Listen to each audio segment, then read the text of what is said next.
ओम शांति। 23 जनवरी 2022 की तारीख से अव्यक्त महावाक्य हैं। पढ़ाई का सार आना और जाना। पढ़ाई का सार आना और जाना। आज मुरलीधर बाप अपने मास्टर मुरलीधर बच्चों को देख रहे हैं। सभी बच्चे मुरली और मिलन के चात्रक हैं। ऐसे चात्रक सिवाय ब्राह्मण आत्माओं के और कोई हो ही नहीं सकता। यह ज्ञान मुरली और परमात्म मिलन न्यारा और प्यारा है। दुनिया की अनेक आत्माएं परमात्म मिलन की प्यासी हैं, इंतज़ार में हैं। लेकिन आप ब्राह्मण आत्माएं दुनिया के कोने में गुप्त रूप में अपना श्रेष्ठ भाग्य प्राप्त कर रही हो, क्योंकि दिव्य बाप को जानने अथवा देखने के लिए दिव्य बुद्धि और दिव्य दृष्टि चाहिए, जो बाप ने आप विशेष आत्माओं को दी है। इसलिए आप ब्राह्मण ही जान सकते और मिलन मना सकते हो। दुनिया वाले तो पुकारते रहते, एक बूंद के प्यासे हम, और आप क्या कहते हो, हम वर्षे के अधिकारी हैं। कितना अंतर है, कहाँ प्यासी और कहाँ अधिकारी। अभी भी सभी अधिकारी बनकर अधिकार से आकर पहुँचे हो। दिल में यह नशा है कि हम अपने बाप के घर में अथवा अपने घर में आए हैं। ऐसे नहीं कहेंगे कि हम आश्रम में आए हैं, अपने घर में आए हैं। ऐसे समझते हो ना। अधिकार की निशानी है अपनापन। अपने बाप के पास आए हैं, अपने परिवार में आए हैं। मेहमान बनकर के नहीं आते, लेकिन बच्चे आए हैं अपने घर में। चाहे 4 दिन के लिए आते हो, लेकिन समझते हो मधुबन अपने स्थान पर पहुँचे हैं। तो यह आना और जाना। आप ब्राह्मणों की जो पढ़ाई है व मुरलीधर की जो मुरली है, उसका सार यह 2 शब्द ही हैं, आना और जाना। याद की यात्रा का अभ्यास क्या करते हो? कर्मयोगी का अर्थ ही है मैं अशरीरी आत्मा शरीर के बंधन से न्यारी हूँ। कर्म करने के लिए कर्म में आती हूँ और कर्म समाप्त कर कर्म संबंध से न्यारी हो जाती हूँ। संबंध में रहते हैं, बंधन में नहीं रहते। तो यह क्या हुआ? कर्म के लिए आना और फिर न्यारा हो जाना। कर्म के बंधन वश कर्म में नहीं आते हो, लेकिन कर्मेंद्रियों को अधीन कर अधिकार से कर्म करने के लिए कर्मयोगी बनते हो। इंद्रियों के कर्म के वशीभूत नहीं हो।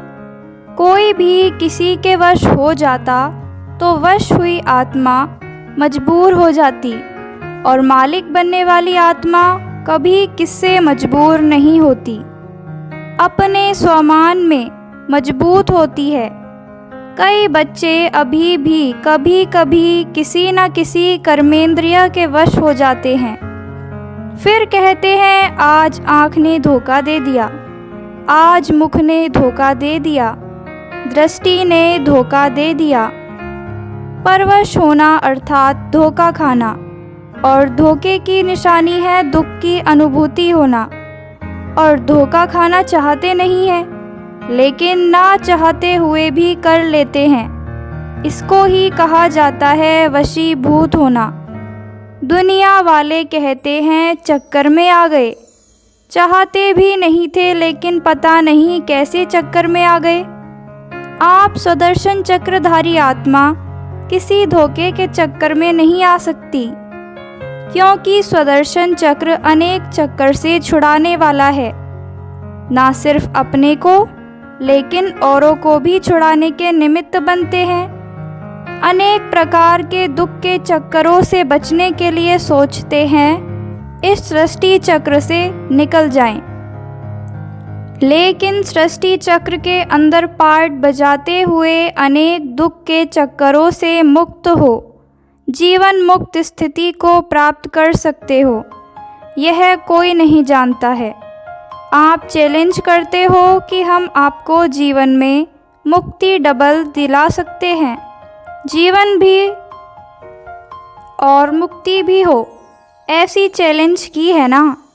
नशे से कहते हो कि जीवन मुक्ति आपका और हमारा जन्म सिद्ध अधिकार है, तो स्वदर्शन चक्रधारी अर्थात दुख के चक्करों से मुक्त रहने वाले और मुक्त करने वाले, वशीभूत होने वाले नहीं, लेकिन अधिकारी बन, मालिक बन, सर्व कर्मेंद्रियों से कर्म कराने वाले, धोखा खाने वाले नहीं, लेकिन औरों को भी धोखे से छुड़ाने वाले, यही अभ्यास करते हो ना।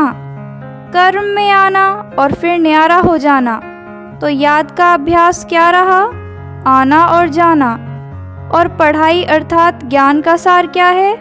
कर्मातीत बन घर जाना, और फिर तुम राज्य करने का पार्ट बजाने अपने राज्य में आना। यही ज्ञान का सार है ना।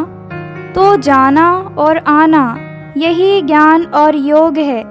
इसी अभ्यास में दिन रात लगे हुए हो, बुद्धि में घर जाने की और फिर राज्य में आने की खुशी है। जैसे मधुबन अपने घर में जाते हो तो कितनी खुशी रहती है। जब से टिकट बुक कराते हो तब से जाना है, यह बुद्धि में याद रहता है ना। तो जब मधुबन घर की खुशी है तो आत्मा के घर जाने की भी खुशी है। लेकिन खुशी से कौन जाएगा? जितना सदा यह आने और जाने का अभ्यास होगा। जब चाहो तब अशरीरी स्थिति में स्थित हो जाओ और जब चाहो तब कर्मातीत बन जाओ। यह अभ्यास बहुत पक्का चाहिए। ऐसे ना हो कि आप अशरीरी बनने चाहो और शरीर का बंधन, कर्म का बंधन, व्यक्तियों का बंधन, वैभवों का बंधन, स्वभाव संस्कार का बंधन अपनी तरफ आकर्षित करे। कोई भी बंधन अशरीरी बनने नहीं देगा। जैसे कोई टाइट ड्रेस पहनते हैं तो समय पर सेकंड में उतारने चाहें तो उतार नहीं सकेंगे, खिंचावट होती है क्योंकि शरीर से चिपका हुआ है। ऐसे कोई भी बंधन का खिंचाव अपनी तरफ खींचेगा। बंधन आत्मा को टाइट कर देता है। इसलिए बाप दादा सदैव यह पाठ पढ़ाते हैं, निर्लिप्त अर्थात न्यारे और अति प्यारे। यह बहुत काल का अभ्यास चाहिए। ज्ञान सुनना, सुनाना, सेवा करना यह अलग चीज़ है, लेकिन यह अभ्यास अति आवश्यक है। पास विद ऑनर बनना है तो इस अभ्यास में पास होना अति आवश्यक है। और इसी अभ्यास पर अटेंशन देने में डबल अंडरलाइन करो, तभी डबल लाइट बन कर्मातीत स्थिति को प्राप्त कर डबल ताजधारी बनेंगे। ब्राह्मण बने, बाप के वर्षे के अधिकारी बने, गॉडली स्टूडेंट बने, ज्ञानी तो आत्मा बने, विश्व सेवाधारी बने। यह भाग्य तो पा लिया, लेकिन अब पास विद ऑनर होने के लिए, कर्मातीत स्थिति के समीप जाने के लिए, ब्रह्मा बाप समान न्यारे अशरीरी बनने के अभ्यास पर विशेष अटेंशन। जैसे ब्रह्मा बाप ने साकार जीवन में कर्मातीत होने के पहले न्यारे और प्यारे रहने के अभ्यास का प्रत्यक्ष अनुभव कराया, जो सभी बच्चे अनुभव सुनाते हो, सुनते हुए न्यारे, कार्य करते हुए न्यारे, बोलते हुए न्यारे रहते थे। सेवा को व कोई भी कर्म को छोड़ा नहीं, लेकिन न्यारे हो लास्ट दिन भी बच्चों की सेवा समाप्त की। न्यारापन हर कर्म में सफलता सहज अनुभव कराता है।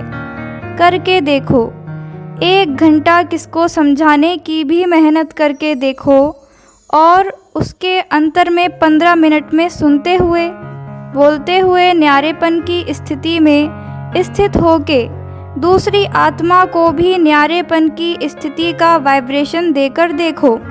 जो 15 मिनट में सफलता होगी वह 1 घंटे में नहीं होगी।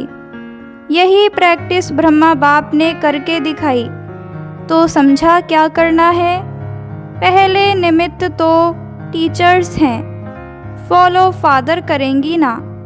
सेवा का विस्तार भल कितना भी बढ़ाओ, लेकिन विस्तार में जाते सार की स्थिति का अभ्यास कम ना हो। विस्तार में सार भूल न जाए। खाओ पियो सेवा करो, लेकिन न्यारेपन को नहीं भूलो। वाणी द्वारा भी कहाँ तक सेवा करेंगे, कितनों की करेंगे। अब तो रूहानी वाइब्रेशन, अशरीरीपन की स्थिति के वाइब्रेशन, न्यारे और प्यारेपन के शक्तिशाली वाइब्रेशन वायुमंडल में फैलाओ। सेवा की तीव्र गति का साधन भी यही ही है। दूसरों की सेवा करने के पहले स्वयं इस विधि में संपन्न होंगे, तब सेवा की सिद्धि को प्राप्त करेंगे। अब वाणी में आना सहज हो गया है और दिल से भी करते हो, क्योंकि अभ्यास पक्का हो गया है।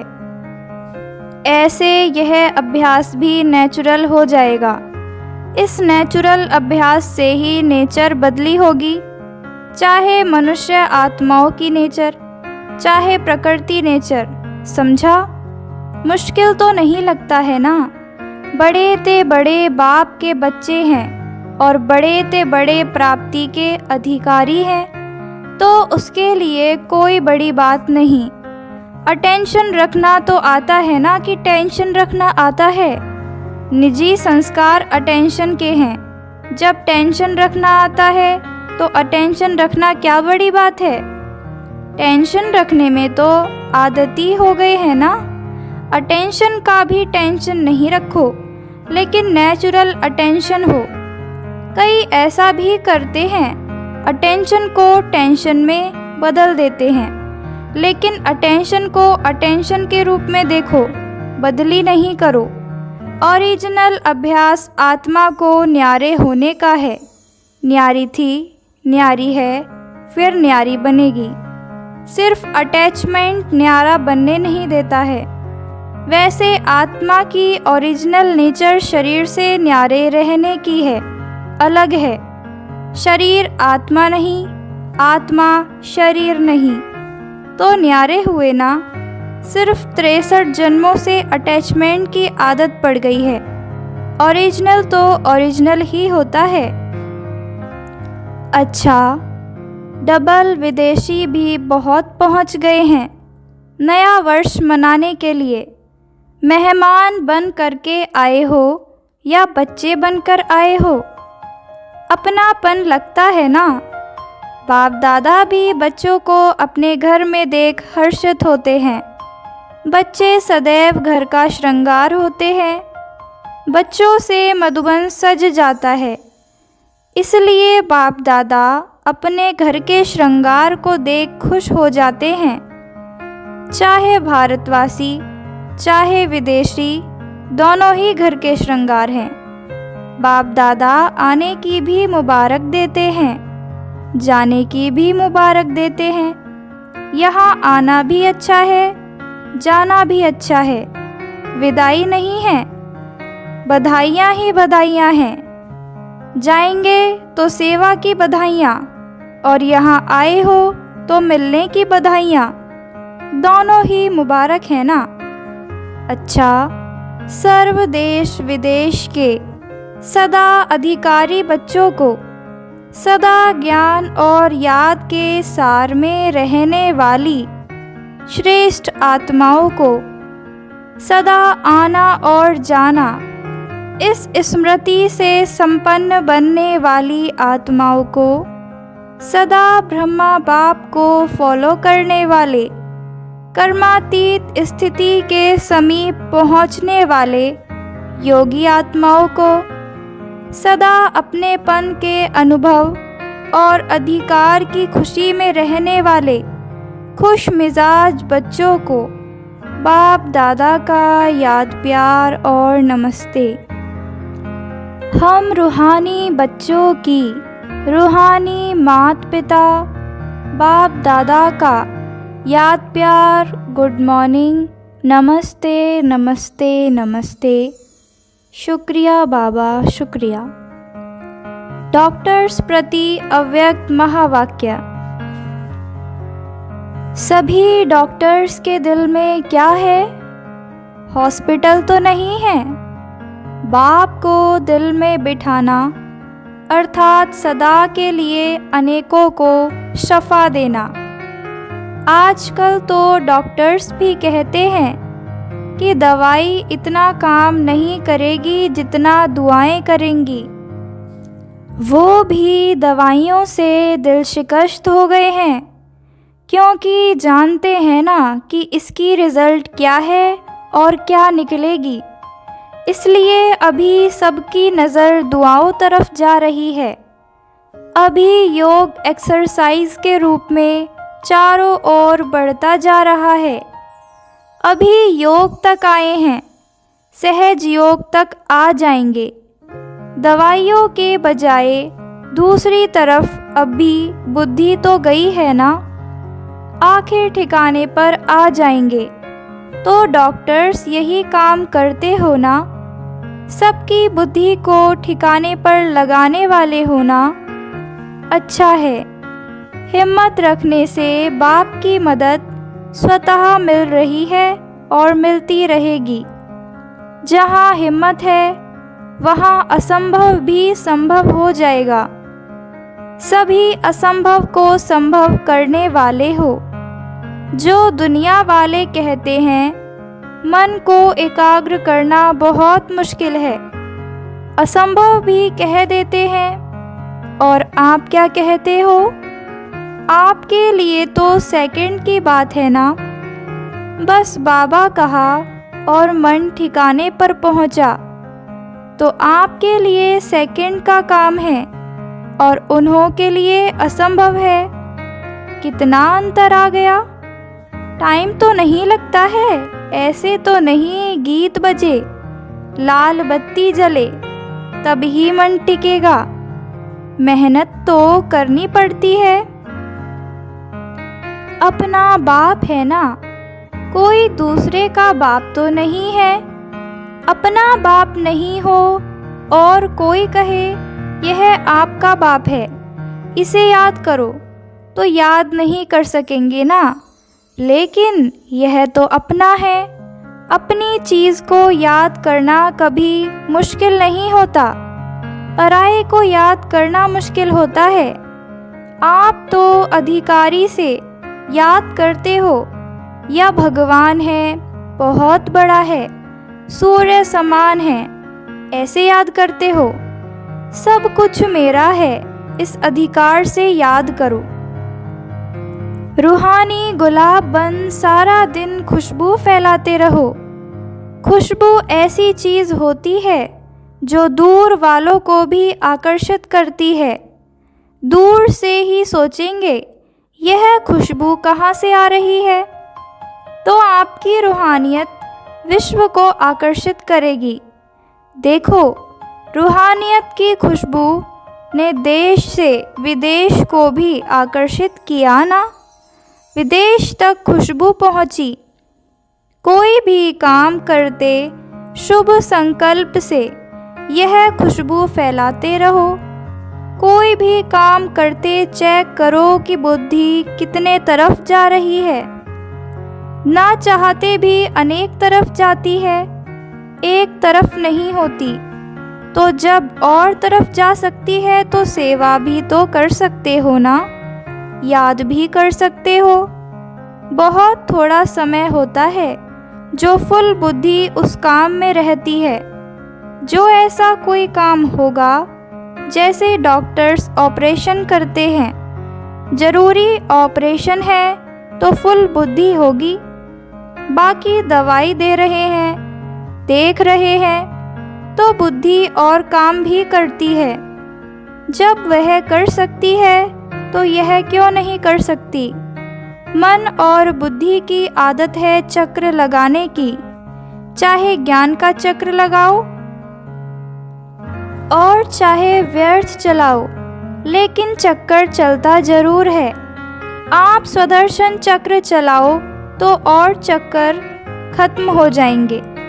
तो सभी सेवा में सहयोगी हो, जिससे समय नहीं लगता, सरकमस्टेंस है वह हाथ उठाओ। मनसा सेवा तो सब कर सकते हो ना। बिजी रहने के लिए सेवा बहुत अच्छा साधन है। जितना अपने को बिजी रखेंगे उतना सेफ रहेंगे। चाहे मनसा करो, चाहे वाचा करो, चाहे कर्मणा करो, लेकिन बुद्धि से बिजी जरूर रहो। हाथ पाँव से तो रहते हो, लेकिन बुद्धि से बिजी रहो। अपना टाइम टेबल बनाओ। जितना बड़ा आदमी उतना टाइम टेबल फिक्स होता है। तो आप बड़े ते बड़े आदमी हो ना। सारे कल्प में ढूंढ कर के आओ, ब्राह्मणों से बड़ा कोई है? देवताएं भी नहीं हैं। चाहे आप ही देवता बनेंगे, लेकिन इस जीवन के आगे वह भी कुछ नहीं है। जीवन है तो ब्राह्मण जीवन अति श्रेष्ठ है। अच्छा, आज की मुरली से वरदान है, अव्यक्त पालना द्वारा शक्तिशाली बन लास्ट सो फास्ट जाने वाले फर्स्ट नंबर के अधिकारी भव। अव्यक्त पालना द्वारा शक्तिशाली बन लास्ट सो फास्ट जाने वाले फर्स्ट नंबर के अधिकारी भव। अव्यक्त पार्ट में आने वाली आत्माओं को पुरुषार्थ में तीव्र गति का भाग्य सहज मिला हुआ है। यह अव्यक्त पालना सहज ही शक्तिशाली बनाने वाली है। इसलिए जो जितना आगे बढ़ना चाहे बढ़ सकते हैं। इस समय लास्ट सो फास्ट और फर्स्ट सो फर्स्ट का वरदान प्राप्त है। तो इस वरदान को कार्य में लगाओ, अर्थात समय प्रमाण वरदान को स्वरूप में लाओ।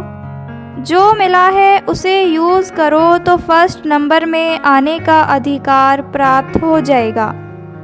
आज की मुरली से स्लोगन है, स्वमान की सीट पर सेट रहो तो सर्व का मान स्वतः प्राप्त होगा।